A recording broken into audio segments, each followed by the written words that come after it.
नमो भगवते वासुदेवाय नमः। आप सभी का बहुत बहुत स्वागत है आपके अपने YouTube चैनल कहानी टॉकीज पर। आज मैं आप सबके समक्ष वैशाख मास महात्म्य में कथा 9 प्रस्तुत कर रही हूँ। इसकी प्रथम कथाएं हमारे चैनल पर अपलोड की गई हैं। आप हमारे चैनल पर जाकर जरूर सुनें तथा संपूर्ण कथा को सुनने के लिए हमारी वीडियो को अंत तक देखें। तो आइए आरंभ करते हैं। वैशाख मास में विविध वस्तुओं के दान का महत्व तथा वैशाख स्नान के नियम। नारद जी कहते हैं, वैशाख मास में धूप से तपे और थके मांदे ब्राह्मणों को श्रम नाशक सुखद पलंग देकर मनुष्य कभी जन्म मृत्यु आदि के कलेशों से कष्ट नहीं पाता। जो वैशाख मास में पहनने के लिए कपड़े और बिछावन देता है वह उसी जन्म में सब भोगों से संपन्न हो जाता है और समस्त पापों से रहित हो ब्रह्म निर्वाण मोक्ष को प्राप्त होता है। जो तिनके की बनी हुई या अन्य खजूर आदि के पत्तों की बनी हुई चटाई दान करता है उसकी उस चटाई पर साक्षात भगवान विष्णु शयन करते हैं। चटाई देने वाला बैठने और बिछाने आदि में सब ओर से सुखी रहता है। जो सोने के लिए चटाई और कंबल देता है वह उतने ही मात्र से मुक्त हो जाता है। निद्रा से दुख का नाश होता है, निद्रा से थकावट दूर होती है और वह निद्रा चटाई पर सोने वाले को सुखपूर्वक आ जाती है।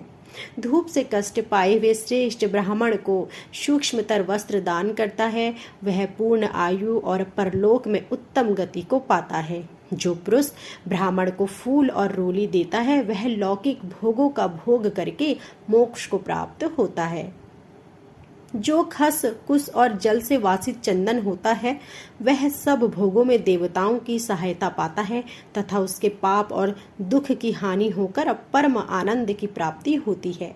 वैशाख के धर्म को जानने वाला जो पुरुष गोरोचन और कस्तूरी का दान करता है वह तीनों तापों से मुक्त होकर परम शांति को प्राप्त होता है। जो विश्रामशाला बनवाकर प्याऊ सहित ब्राह्मणों को दान करता है वह लोकों का अधिपति होता है। जो सड़क के किनारे बगीचे पोखरा कुआं और मंडप बनवाता है वह धर्मात्मा है। उसे पुत्रों की क्या आवश्यकता है।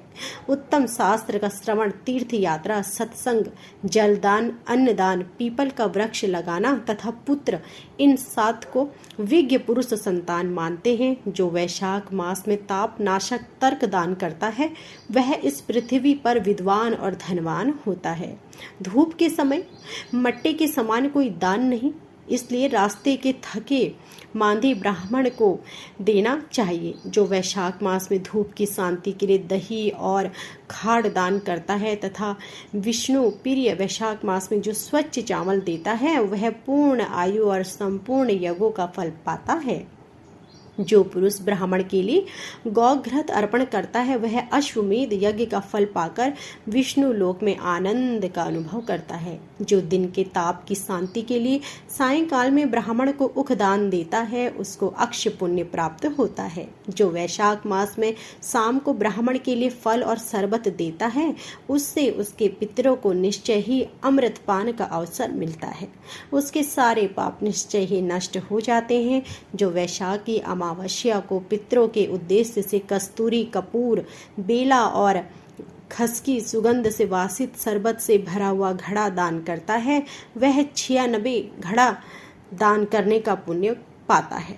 वैशाख में तेल लगाना दिन में सोना कांस्य के पात्र में भोजन करना खाट पर सोना घर में नहाना निषिद्ध पदार्थ खाना दोबारा भोजन करना तथा रात में खाना ये 8 बातें त्याग देनी चाहिए। जो वैशाख में व्रत का पालन करने वाला पुरुष पद्य पत्ते में भोजन करता है वह सब पापों से मुक्त हो जाता है और विष्णु लोक में जाता है। जो विष्णु भक्त पुरुष वैशाख मास में नदी स्नान करता है वह तीनों जन्मों के पापों से निश्चय ही मुक्त हो जाता है। जो प्रातः काल सूर्योदय के समय किसी समुद्र गामिनी नदी में वैशाख स्नान करता है वह 7 जन्मों के पाप से तत्काल छूट जाता है। जो मनुष्य 7 गंगाओं में से किसी भी में भी उष्ण काल में स्नान करता है वह करोड़ों जन्मों में उपार्जित किए हुए पापों से निसंदेह मुक्त हो जाता है। जाह्नवी गंगा बृहद गंगा गोदावरी कालीन नदी यमुना सरस्वती कावेरी नर्मदा और वेणी ये 7 गंगाएं कहीं हैं वैशाख मास आने पर जो प्रातः काल बावलियों में स्नान करता है उसके महापापों का नाश हो जाता है। कंद मूल फल शाक नमक गुड़ बेर पत्र जल और तक्र जो भी वैशाख में दिया जाए वह सब अक्षय होता है। अतः सुख की इच्छा रखने वाले पुरुष को वैशाख मास में अवश्य दान देना चाहिए। सूर्य देव के मेष राशि में स्थित होने पर भगवान विष्णु के उद्देश्य से अवश्य प्रातः काल स्नान करके भगवान विष्णु की पूजा करनी चाहिए। कोई महिरथ नामक राजा था जो कामनाओं में आसक्त और अजितेंद्रिय था। वह केवल वैशाख स्नान के सुयोग से स्वतः वैकुंठ धाम को चला गया। वैशाख मास के देवता भगवान मधुसूदन हैं, अतः वह सफल मास है। वैशाख मास में भगवान की प्रार्थना करनी चाहिए।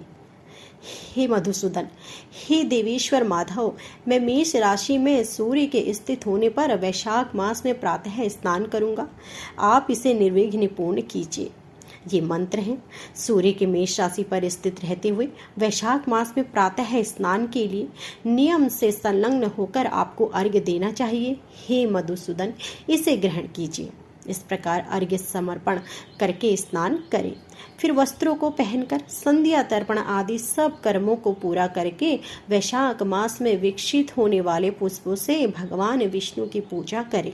उसके बाद वैशाख मास के महात्म्यों को सूचित करने वाली भगवान विष्णु की कथा सुने। ऐसा करने से कोटि जन्मों के पापों से मुक्त होकर मनुष्य मोक्ष को प्राप्त होता है। यह शरीर अपने अधीन है, जल भी अपने अधीन ही है, साथ ही अपनी जीवा भी अपने वश में है। अतः इस स्वाधीन शरीर से स्वाधीन जल में स्नान करके स्वाधीन जीवा से हरि हरि इन दो अक्षरों का उच्चारण करें।